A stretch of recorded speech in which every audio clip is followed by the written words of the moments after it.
नमस्कार दोस्तों, स्वागत है आपका अपने YouTube चैनल दीप वे में।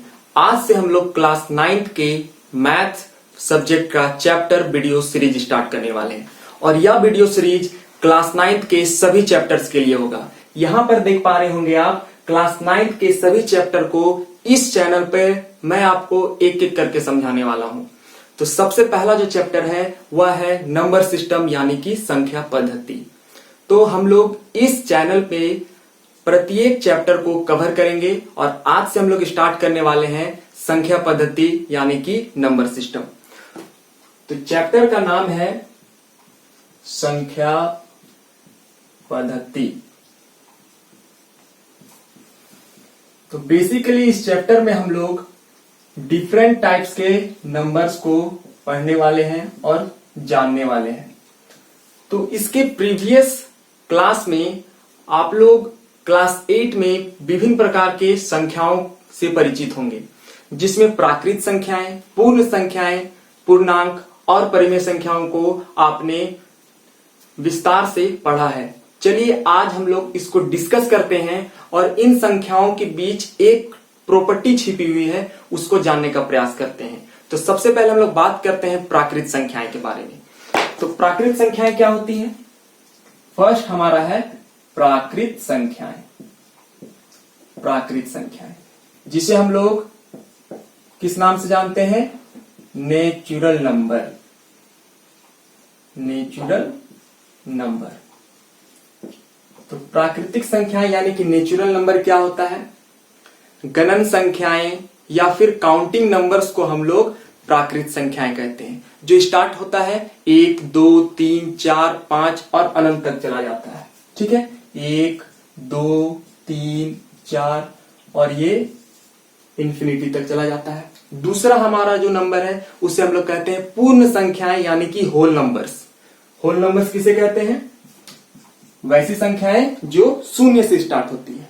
ठीक है, शून्य से स्टार्ट होती है। दूसरी जो संख्या है वो है पूर्ण संख्याएं। पूर्ण संख्याएं जिसे हम लोग कहते हैं होल नंबर। Whole number. ठीक है, होल नंबर कैसे होगा? जो शून्य से स्टार्ट होगा, जैसे 0, 1, 2, 3, 4 और ये भी मेरा इंफिनिटी तक चला जाएगा। अब इन दोनों संख्याओं में एक प्रॉपर्टी छिपा हुआ है। कौन सा प्रॉपर्टी छिपा हुआ है? ध्यान दीजिए, प्राकृत संख्याएं 1 से स्टार्ट हो रही है। ठीक है ना, प्राकृत संख्याएं 1 से स्टार्ट हो रही है और 0 से स्टार्ट हो रहा है पूर्ण संख्याएं। तो हम लोग यह कह सकते हैं कि सभी प्राकृत संख्याएं पूर्ण संख्याएं होती हैं। क्या मैंने बोला? सभी प्राकृत संख्याएं पूर्ण संख्याएं होती है। क्यों? क्योंकि 1 से लेकर के इंफिनिटी तो मेरा यहां पर भी है, सिर्फ 0 नहीं है। इसलिए हम लोग यह कह सकते हैं कि सभी प्राकृत संख्याएं, every natural number is whole number, लेकिन every whole number is not a natural number. ठीक है ना, सभी पूर्ण संख्याएं प्राकृत संख्याएं नहीं हो सकती है, लेकिन प्रत्येक प्राकृत संख्याएं एक पूर्ण संख्याएं होती है। चलिए अब हम लोग आगे बात करते हैं पूर्णांक के बारे में। तीसरा हमारा जो संख्या का टाइप है वो है पूर्णांक, जिसे हम लोग कहते हैं इंटीजर्स। ठीक है, इंटीजर्स। तो इंटीजर्स क्या होता है? पहले सारी पूर्ण संख्याओं को लिख लीजिए। ये हो गया 0 से लेकर के इंफिनिटी तक सारा पूर्ण संख्या हमने लिख लिया। अब इस पे हम लोग ऐड कर देंगे नेगेटिव नंबर। ठीक है, अब हम लोग क्या कर दिए? इसमें ऋणात्मक संख्याओं को मिला दिए इसके राइट साइड, यानी कि दाहिनी ओर धनात्मक संख्या होता है। धनात्मक संख्याएं जिसे हम लोग धनात्मक पूर्णांक भी कहते हैं, और 0 के बाईं ओर होता है ऋणात्मक संख्याएं, जिसे हम लोग नेगेटिव इंटीजर या फिर ऋणात्मक संख्या और ऋणात्मक पूर्णांक के नाम से भी जानते हैं। अब यहां पर एक और प्रॉपर्टी है। वो क्या प्रॉपर्टी है? सभी पूर्ण संख्याएं पूर्णांक होती हैं। सभी पूर्ण संख्याएं पूर्णांक होती हैं। ठीक है, लेकिन सभी पूर्णांक पूर्ण संख्याएं नहीं हो सकता। क्यों? क्योंकि पूर्ण संख्या में नेगेटिव वाला नंबर नहीं है। अब यहां पर मैं आपको एक और इंटरेस्टिंग पैटर्न बताने वाला हूं। सभी प्राकृत संख्याएं पूर्ण संख्या होती है, सभी पूर्ण संख्याएं पूर्णांक होती है, लेकिन सभी पूर्णांक पूर्ण संख्या नहीं हो सकता है, क्योंकि पूर्ण संख्या में, होल नंबर में नेगेटिव नंबर नहीं है। ठीक है, अब इस तरह का मैं प्रॉपर्टी आपको इसलिए बता रहा हूं क्योंकि ये आपके एक्सरसाइज 1.1 में है। ठीक है, अब हम लोग एक नया नंबर सीखेंगे जिसको आप पहले से भी जानते हैं। चलिए इसे रिकैप कर लेते हैं, और वह है रेशनल नंबर यानी कि परिमेय संख्याएं। तो चौथा जो हमारा टाइप है वो है रेशनल नंबर यानी कि परिमेय संख्याएं। परिमेय संख्याएं, परिमेय संख्याएं जिसे हम लोग कहते हैं रेशनल नंबर। रेशनल नंबर, अब रेशनल नंबर क्या होता है? वैसी संख्याएं जिसे P बाय Q के फॉर्म में लिखा जाता है। ठीक है, P बटे Q के फॉर्म में लिखा जाता है, और इसके लिए दो कंडीशन होता है। कंडीशन नंबर 1, P और Q, P और Q पूर्णांक होना चाहिए। P और Q पूर्णांक होना चाहिए, इंटीजर्स होना चाहिए। और दूसरा क्या हमारे पास कंडीशन है? Q कभी भी जीरो नहीं होना चाहिए। Q कभी भी जीरो नहीं होना चाहिए। तो इस तरह के संख्या को हम लोग परिमेय संख्या कहते हैं। चलिए इसका एक एग्जांपल लेते हैं हम लोग। 0/1 ये किसके फॉर्म में है? P और Q के फॉर्म में है। क्या P और Q पूर्णांक है? क्यों? क्योंकि 0 और 1 हमारे पूर्णांक वाली संख्या में आता है। यहां पर 0, यहां पर 1 है। ठीक है, अब क्या इसका Q 0 के बराबर नहीं है? हाँ, इसका Q 0 के बराबर नहीं है क्योंकि ये 1 है, यानी कि 0 हमारा क्या है? एक परिमेय संख्या है। 0/1 एक परिमेय संख्या है। चलिए एक दूसरा एग्जांपल लेते हैं। दूसरा एग्जांपल 1/0, क्या ये परिमेय संख्या है? नहीं, ये परिमेय संख्या नहीं है। क्यों नहीं है?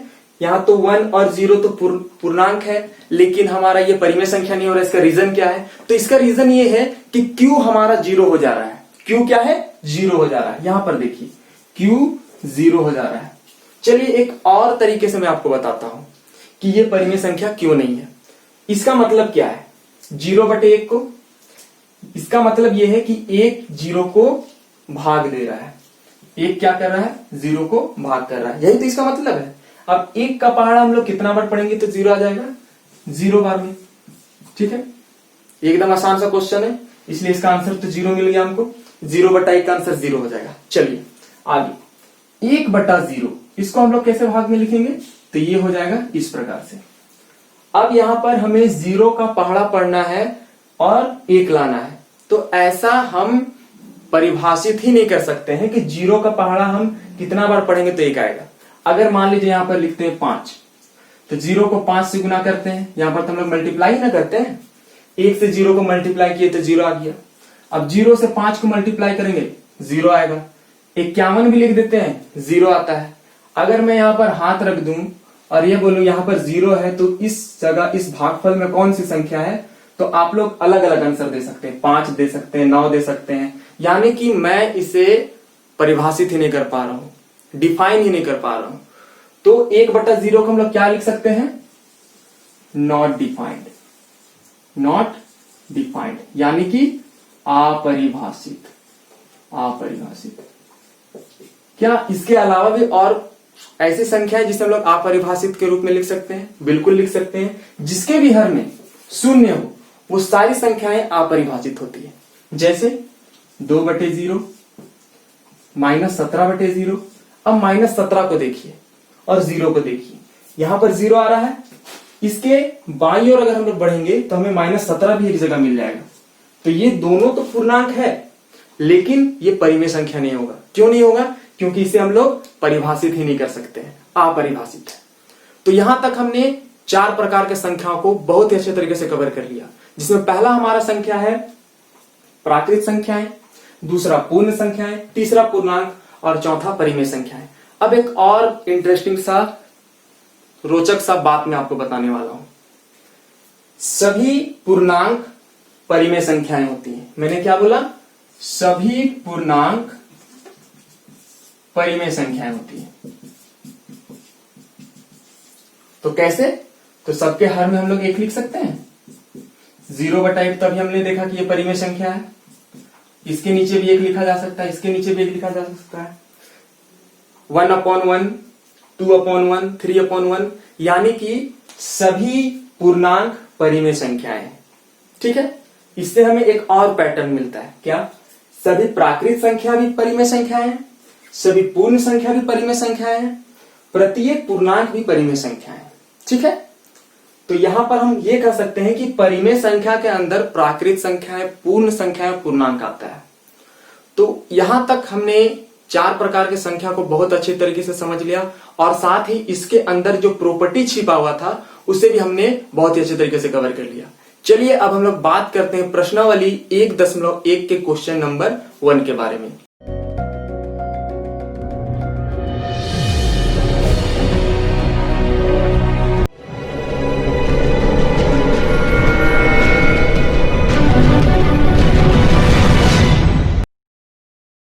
चलिए अब हम लोग हल करते हैं प्रश्नावली 1.1 के क्वेश्चन नंबर 1।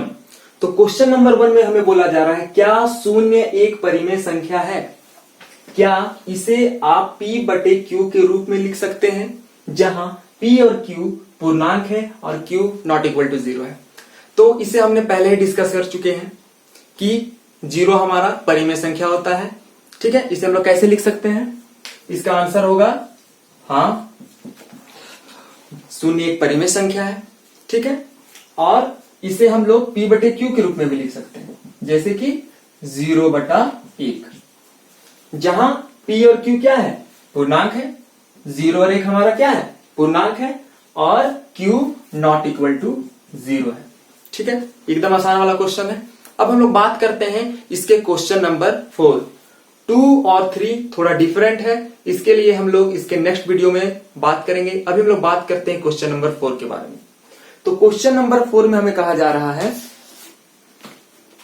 नीचे दिए गए कथन सत्य है या असत्य, कारण के साथ अपने उत्तर दीजिए। ठीक है, तो यहां पर सबसे पहला क्वेश्चन है, प्रत्येक प्राकृत संख्या एक पूर्ण संख्या होती है।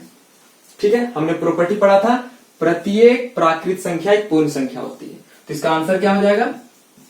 सत्य। ठीक है, कारण के साथ उत्तर देना है, तो हम लोग कारण में क्या लिखेंगे? 1 2 3 4 5 ... इंफिनिटी प्राकृत संख्या के साथ पूर्ण संख्या भी है, इसलिए प्रत्येक प्राकृत संख्याएं पूर्ण संख्या भी है। Every natural number is whole number. ठीक है, दूसरा हमारा क्वेश्चन, कारण भी आप लिख लीजिएगा एग्जाम्पल के लिए। 1 2 3 4 5 इंफिनिटी प्राकृत के साथ पूर्ण संख्या भी है। ठीक है, दूसरा हमारा, प्रत्येक पूर्णांक एक पूर्ण संख्या होती है। प्रत्येक पूर्णांक एक पूर्ण संख्या होती है। तो इसका आंसर क्या होगा? असत्य। क्यों? क्योंकि ऋणात्मक पूर्णांक, ठीक है, या फिर ऋणात्मक संख्याएं हमारा पूर्ण संख्या के अंडर नहीं आता है, क्योंकि ये 0 से स्टार्ट होता है और पूर्णांक हमारा 0 के बाईं ओर भी होता है, और यहाँ पर नेगेटिव साइन होता है, और इस वाले संख्या को हम लोग यहाँ पर नहीं लिखते हैं, इसलिए प्रत्येक पूर्णांक एक पूर्ण संख्या नहीं हो सकती है। ठीक है, अब हम लोग बात करते हैं इसके तीसरे क्वेश्चन, प्रत्येक परिमेय संख्याएं एक पूर्ण संख्या होती है। क्या प्रत्येक परिमेय संख्याएं एक पूर्ण संख्या होंगी? तो इसका आंसर है नहीं। क्यों नहीं? इसका सबसे पहला आंसर लिखना है असत्य। क्यों? क्योंकि -2/1 पूर्ण संख्या नहीं है। ठीक है ना, ये भी इसी की तरह सिमिलर है कि प्रत्येक परिमेय संख्याएं पूर्ण संख्या होती है, तो इसका आंसर करना है नहीं, क्योंकि पूर्ण संख्या तो सारा मेरा धनात्मक वाला संख्या होता है। इसे भले हम /1/1 करके परिमेय संख्या लिख सकते हैं, लेकिन इसमें ऋणात्मक परिमेय संख्याएं नहीं होती है, और इसका एग्जाम्पल भी हमने लिख लिया। तो इसका आंसर लिखना है असत्य, क्योंकि -2/1 परिमेय संख्याएं हैं लेकिन पूर्ण संख्याएं नहीं है। तो अब हम लोग बात करेंगे इसके क्वेश्चन नंबर 2 और क्वेश्चन नंबर 3 को कैसे सॉल्व करना है, और यह सबसे इंपॉर्टेंट क्वेश्चन भी इस चैप्टर में कि 2 परिमेय संख्याओं के बीच परिमेय संख्याएं कैसे ज्ञात की जाती है। तो इसके बारे में हम लोग बात करेंगे इसके अगले वीडियो में। तो आज के वीडियो में बस इतना ही। धन्यवाद। जय हिंद।